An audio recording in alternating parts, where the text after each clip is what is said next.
Experiencing issues with your Spectrum modem's Ethernet port? Let's troubleshoot.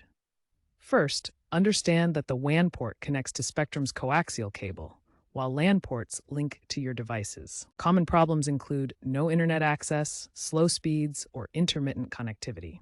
Begin with the basics. Power cycle your modem by unplugging it for 30 seconds. Then, meticulously inspect all cables. Ensure the coaxial cable is securely connected and that your Ethernet cable is Cat5e or higher, free from damage. A solid green WAN status light indicates a healthy connection. If the light is off or flickering, it signals a problem. Try connecting a laptop directly to the modem via Ethernet to test the port's functionality. Or use Spectrum's app for remote diagnostics, which include AI-driven port checks. Many issues, especially after updates, are resolved by simply power cycling the modem.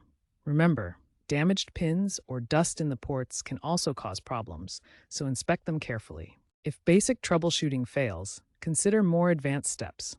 Firmware glitches can cause Ethernet port issues. Try updating via the Spectrum app or performing a factory reset if necessary. For speed problems, remember Ethernet is typically more reliable than Wi-Fi.